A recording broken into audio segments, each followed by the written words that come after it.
할렐루야. 네, 오후 시간에도 우리 하나님께 드리는 찬양과 우리 하나님 앞에서 나누는 교리 문답을 통해서 우리 심령이 하나님의 양식과 하늘의 만나로서 충만케 되고, 우리가 드리는 찬양을 통해서 찬송 가운데 임하신 하나님의 보좌의 역사가 우리를 더욱더 새롭게 해주시는 하나님의 은혜와 권세의 오후 예배 시간이 되시기를 주님 이름으로 축원합니다. 오늘은 웨스트민스터 대요리 문답 네 번째 시간입니다. 네, 제가 이제 문 하면 여러분 답을 읽어주시면 되겠습니다. 문, 어떻게 네 번째 문제, 네 번째 질문입니다. 어떻게 성경이 하나님의 말씀이라는 것이 나타나 있는가?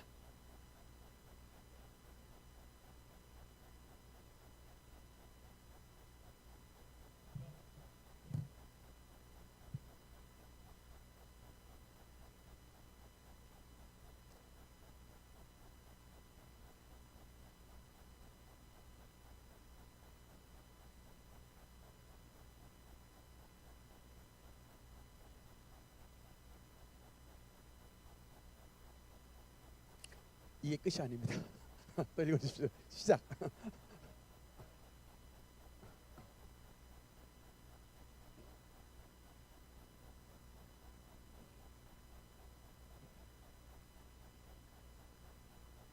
아멘. 우리가 소요리 문답도 성경에 대한 말씀을 좀 나눴지만, 대요리 문답은 확실히 이 대자가 좀 깊은 그 대자예요. 그래서 성경에 대해서 어떻게 이것이 하나님의 말씀인 것에 대해서 조금 더 자세히 설명을 하고 있습니다. 일단 어떻게 성경이 하나님의 말씀이라는 것이 나타나 있는가라고 했을 때, 성경 자체가 그 자체가 하나님의 말씀임은 성경 자체의 존엄성, 순수성, 그리고 그 모든 부분들이 일치성에 있다고 여러분께서 이해를 하시면 되겠습니다. 이런 여러분 그 성경에 대한 이야기가 왜 나오냐면요, 계몽주의 시대에 소위 이제 그때는 이성주의고, 인간이 이성이 굉장히 그 발달함에 따라서 과학기술이 매우 발달을 하게 돼 있고, 그에 따라서 옛날에는 하나님의 말씀을 맹목적으로 믿었는데, 이제는 하나님의 말씀을 여러 가지 그 비평적인 관점에서 해석을 하는 그런 시도들이 나타났었습니다. 그 대표적인 게 뭐냐면 성서 비평학이라고 하는 이런 학문들이 나와서 예를 들면 이런 것입니다. 그러니까 문헌 비평이라는 게 있고, 형식 비평, 편집 비평, 뭐 역사 비평, 이런 것들이 있는데, 그냥 우리가 성경을 읽고 아멘하는 게 아니라 이 성경 안에 있는 내용들을 문서적으로 또는 형식적으로 또는 어떤 편집의 내용들, 또 역사적인 내용들을 어떤 인간의 인문학적인 관점에서 성경의 옳고 그름을 따지기 시작하는 이런 성서 비평학이라는 것이 이제 등장을 하기 시작했습니다. 참고로 여러분, 우리가 신학교에 들어가면 우리 목사님, 전도사님들도 성서 비평학을 배워요. 근데 여러분 혹시 그런 말 들어보셨습니까? 신앙이 그 목사로 들어갔다가 평신도로 졸업한다라는 얘기 들어보셨어요? 이게 우리 이게 그런 얘기들이 왜 나오냐면, 옛날에는 그냥 하나님의 말씀을 무조건 그냥 정말 그 자체의 하나님의 말씀으로 믿고 아멘 막 그랬는데, 이제 말씀을 어떤 문헌 비평적 관점에서, 형식, 뭐 편집, 역사 비평적 관점에서 이런 비평학을 공부하다 보니까 마음속에 뭐가 들어오냐면 의심이 들어오는 것이죠. 의심이 하나님의 말씀이 이게 맞나라고 하는 의심들이 들어옵니다. 특히 이제 제가 하나 그 문서 비평에 대한 잠깐 말씀을 드리면요, 여러분 이게 문서 비평학이라는 얘기도 한번 들어보셨어요? 아마 대부분 평신도 분들은 못 들어보셨을 텐데, 이제 교리에 대해서 조금 공부를 하신 분들은 이 문서 비평학에 대한 얘기를 좀 들어보셨을 텐데, 우리가 알고 있는 모세오경 5권이 뭐죠? 창세기, 출애굽기, 레위기, 민수기, 신명기, 이 모세오경인데, 여러분 이게 모세오경이 누가 썼어요? 모세가 썼죠. 우리는 모세오경을 모세가 썼다고 믿습니다. 그런데 이 이제 문서 비평학에서는 뭘 가르치냐면, 모세오경은 모세가 한 사람만이 다 기록한 게 아니고 여러 전승들을 이게 편집한 문서다라고 하는데 구체적으로 말하면요, 이게 JEDP는 문서가 있는데 J는 뭐냐면 제가 영어로 써놨어요. 제호바, 야훼, 그러니까 여호와 문서. 그다음 E는 엘로힘, 하나님 문서. 그다음 D는 듀테로노미라 해서 신명기 문서, P는 프리스트라 해서 제사장 문서. 레위기, 이게 프리스트 제사장, 신명기, 듀테로노미, 신명기. 뭐 이렇게 해가지고 이 네 개의 문서가 짬뽕돼서 전승이 됐다. 벨하우젠 박사라는 이런 사람들이 이것을 주창을 했는데, 또 소위 그 공부를 많이 한 사람들이 이제 이것을 덥석 물어가지고 성경을 막 난도질을 하는 일들이 이제 벌어지게 돼서 여러분 그 니체 있죠. 신은 죽었다라고 말했던 니체가 원래 목사님 아들이에요. 목사님 아들로서 신앙이 굉장히 좋았던 사람인데 어떻게 나중에 신은 죽었다라고 말하는 이런 하나님을 배반한 나중에 책이 막 안티크라이스트 이런 책을 썼어요. 적그리스도 막 이런 책들을 썼는데 어떻게 이런 사람이 됐을까를 봤을 때에 그가 젊은 시절에 공부했던 게 성서 비평학이었어요. 그래서 그냥 어쨌든 이 이성의 범주로 하나님의 말씀을 재단하려고 하는 일들이 많이 벌어졌고, 그 두 번째 영향이 뭐냐면 자유주의 신학들이 벌어졌는데, 그러니까 자유주의 신학은 간단하면 이겁니다. 성경을 절대적인 권위로 보지 않고 인간의 이성과 경험을 중시해서 성경의 말씀을 해석하려고 하는 경향들입니다. 대표적인 학자가 슐라이어마허 같은 리칠이나 이런 사람들인데, 이런 분들이 예를 들면 오병이어 여러분 사건 있죠. 오병이어의 사건을 여러분 인간의 이성과 경험으로 어떻게 해석을 합니까? 예수님이 보리떡 5개와 물고기 2마리를 그거 가지고 5천 명, 전체 2만 명을 먹이셨는데 남자만 5천 명. 여러분 이걸 우리의 인간의 이성과 경험으로 어떻게 설명을 해요? 그러니까 이 양반이 어떻게 궁색한 설명을 하냐면, 사실은 그 사람들이 도시락을 다 가지고 숨기고 있었는데, 자기 먹을 거 숨기고 있었다가 어린아이가 오병이어 보리떡 5개와 물고기 2마리를 탁 내놓으니까 숨겨놨던 도시락을 전부 다 꺼내 들었다. 이렇게 설명을 하고, 또 여러분 예수님이 갈릴리 호수에 풍랑이는 바다를 거니시는 그 장면이 나오는데, 또는 성경에 보면은 예수님이 풍랑이는 바다를 거니시는 장면, 예수님이 물가를 거니시는 장면이 나오는데, 그거는 어떻게 해석을 하는가 봤더니 사실은 제자들이 저기 멀리서 봤을 때 예수님이 바다 위를 거니시는 것처럼 보였지 사실은 그 옆에 맨 땅이었다. 바다가 아니고 맨 땅을 걸으신 건데 제자들의 입장에서 그렇게 보였다. 그러니까 성경을요, 안에 있는 모든 기적들은 다 찢는 거야.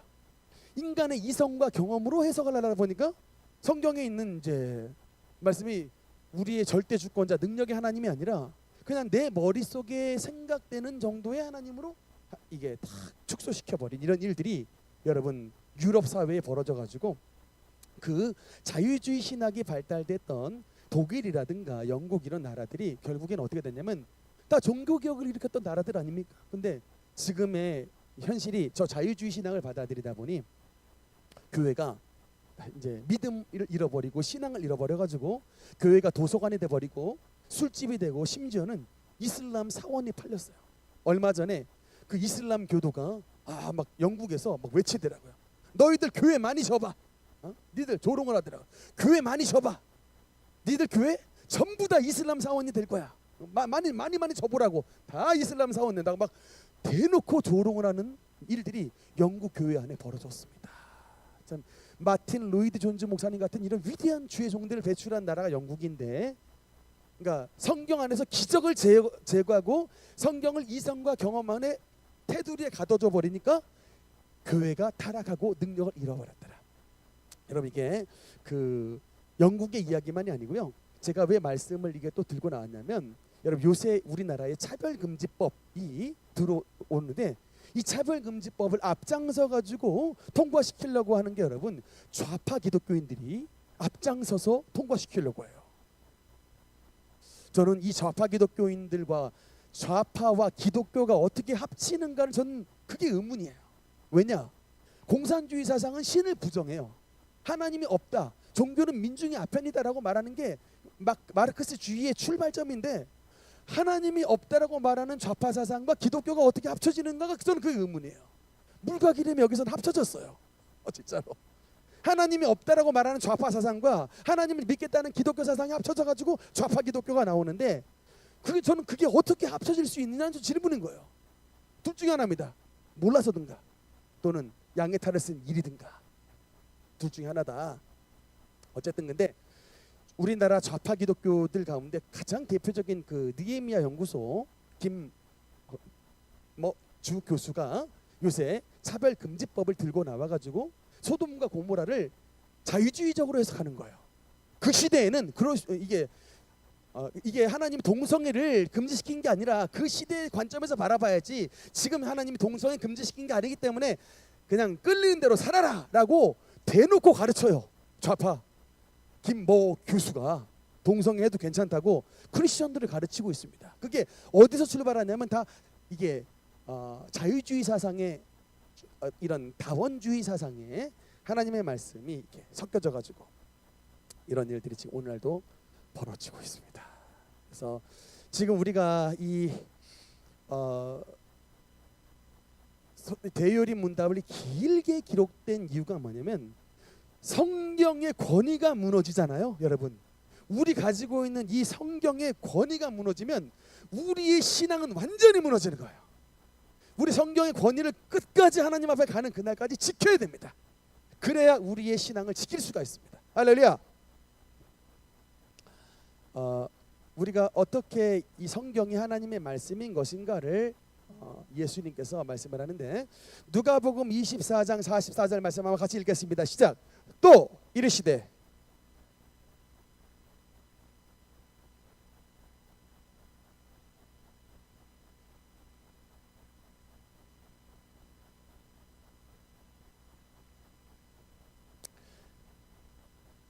아멘. 여러분, 제가 이 예수님의 누가복음 24장 44절의 말씀을 딱 빼가지고 지금 문서 비평학, 성서 비평학자들의 말을 입을 틀어 막겠습니다. 그들의 말을 틀어 막겠어요. 누가복음 24장 44절의 말씀으로. 왜냐? 예수님이 곧 모세의 율법과 라고 말하잖아요. 예수님이 확정졌어요. 모세 오경은 모세가 썼답니다. 모세의 율법과로 딱 그냥 예수님이 인준하셨습니다. 아니 여러분, 예수님이 인준하셔가지고 창출내민 신이 모세의 율법이라고 딱 못을 박았는데 뭔 포고를 달 말이 많습니까? 우리 예수님이 참이다라고 말하면 참인 거예요. 아멘입니까?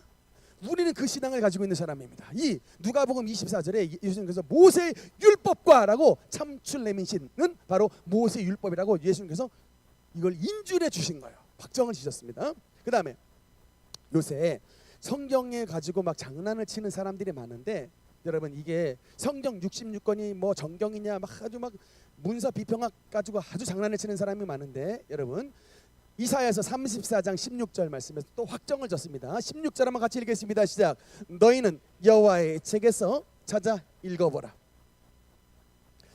빠진 것이 하나도 없고 제짝이 없는 것이 없으리니 이는 여호와의 입이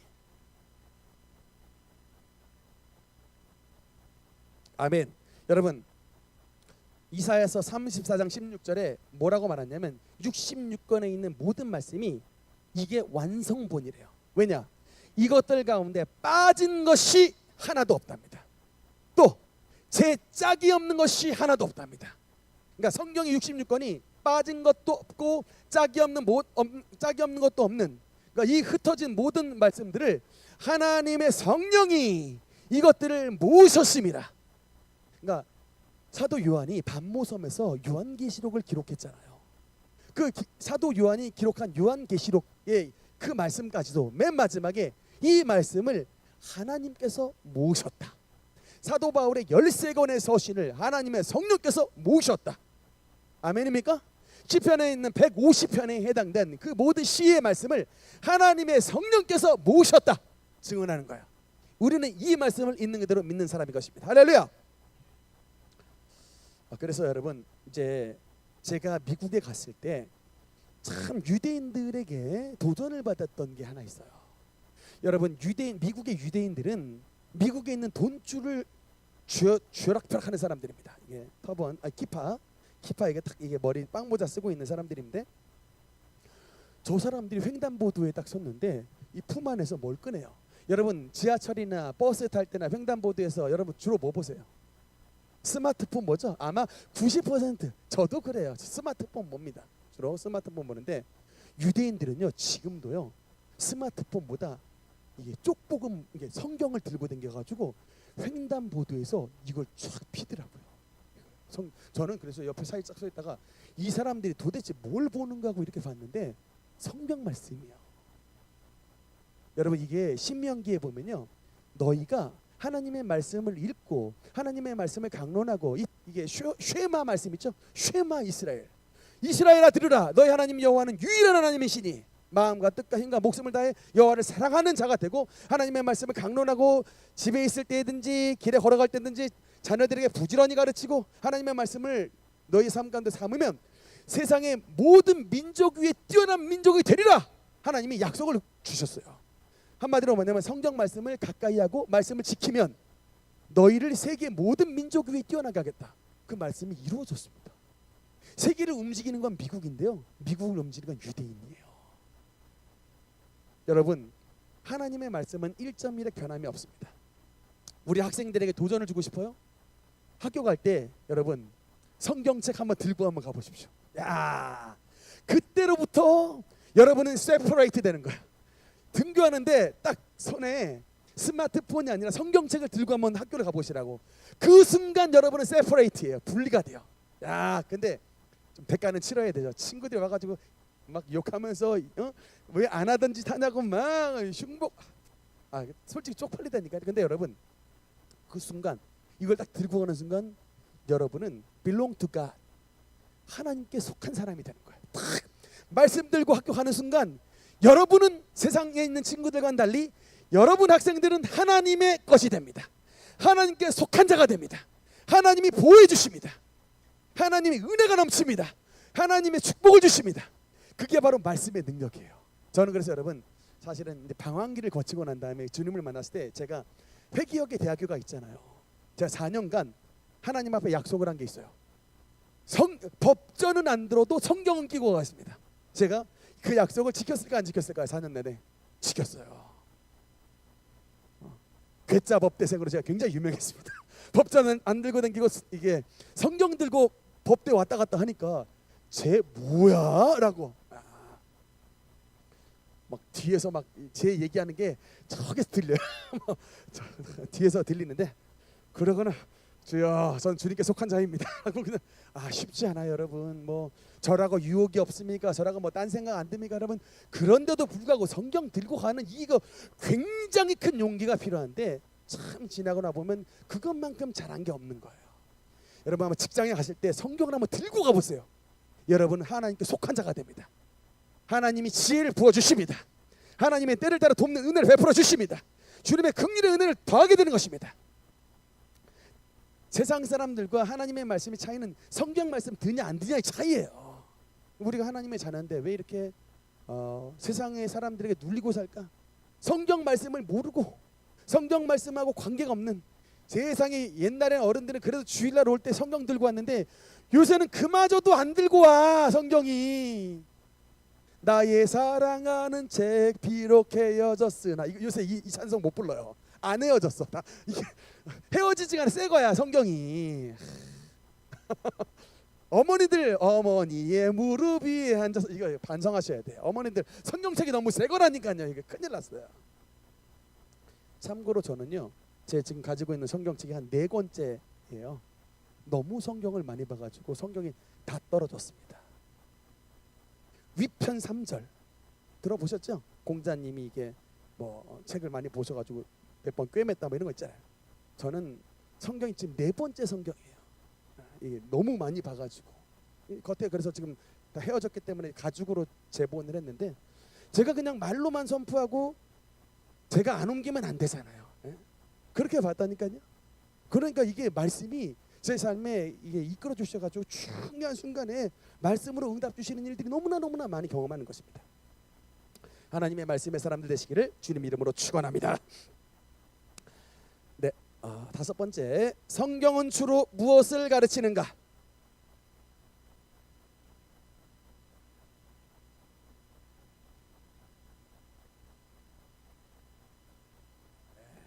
성경은 주로 우리 하나님을 우리가 어떻게 믿어야 되는지에 대한 말씀입니다. 그래서 요약을 해봤더니 여러분, 구약의 율법은 하라 계명과 하지 마라 계명으로 일단 분류를 할 수가 있는데, 하라 계명이 몇 개일까요? 248개. 그 다음에 하지 마라 계명은 365개. 합쳐서 613개의 조항입니다. 참고로 우리 민법, 우리나라 민법전 있죠. 조항이 몇 개일까요? 네, 1118 조항 부칙2로 돼 있어요. 민법 조항이 굉장히 복잡한데 율법은 613개의 조항으로 이루어졌다. 너무 많죠? 하라 하지 말라. 이것을 하나님께서 10개로 압축해 주셨습니다. 그 10개의 압축 버전이 바로 뭐다? 10계명인 것입니다. 10계명은 크게 두 가지로 나눌 수 있습니다. 1에서 4계명은 하나님께 대한, 5에서 10계명은 사람에 대한 계명입니다. 여러분, 그래서 이 10가지의 계명, 하나님에 대한 계명과 사람에 대한 계명, 그렇기 때문에 여러분 이게 모세가 돌판 가지고 시내산에 올라갔잖아요. 이렇게 거기서 하나님께서 친히 친필로 쓰셨는데, 이 10가지의 계명을 우리 예수님이 두 가지로 압축을 했어요. 10가지의 계명을 예수님께서 두 가지로 압축했습니다. 그게 뭘까요? 바로 이 말씀입니다. 네, 마태복음 22장 36절부터 40절까지 한번 읽겠습니다. 시작.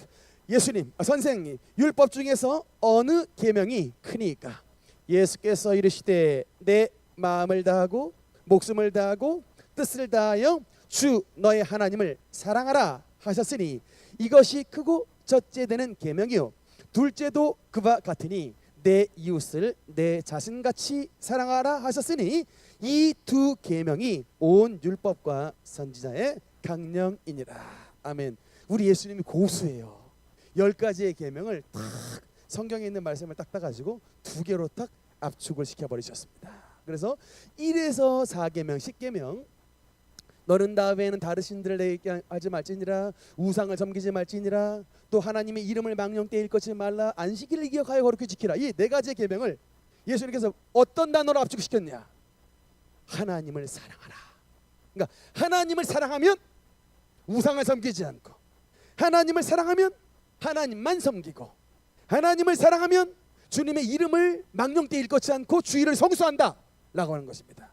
그래서 여러분, 주일날 빠지면 목사님이 속상하기 전에 누가 속상하시다? 하나님께서 속상하시고, 주일 자꾸 빼먹으면 하나님을 사랑하는 자로 주님께서 인정하시지 않는다는 것을 여러분 기억해 주시기 바라는 것입니다. 또 혹여나 우상을 섬겼다, 이거는 하나님을 대놓고 미워하는 행동이라고 주님께서 인식하시는 거예요. 그렇기 때문에 하나님을 사랑하면 우상 섬기지 않고 하나님의 이름 망령되이 일컫지 않고 주를 성수 잘하는 사람이 된다. 그다음 이제 부모를 공경하라서부터 말씀이 나오는데, 뭐 살인하지 말라, 간음하지 말라, 도적질하지 말라, 거짓 증언하지 말라, 탐내지 말라 나오는데, 이 말씀을 예수님께서 뭐로 한마디로 압축하셨어요?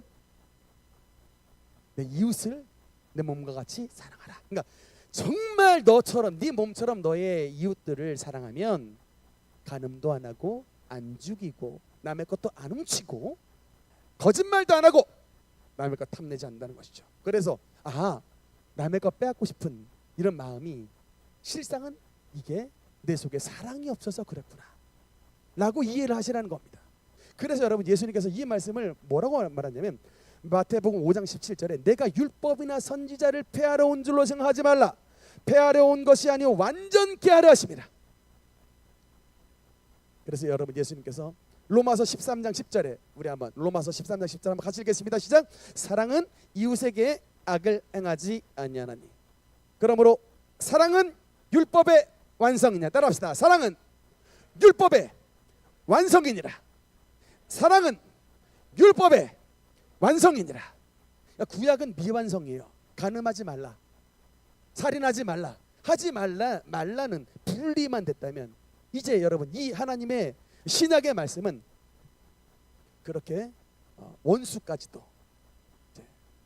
죄인들까지도 사랑하여서 하나님의 사람으로 변화시킬 수 있는, 그냥 단순하게 하지 않는 것으로 끝나는 것이 아니라 진짜 하나님의 은혜를 베풀어주는, 하나님의 천국을 이루게 하는 것이 바로 예수 그리스도의 사랑은 율법의 완성이다라고 하는 것입니다.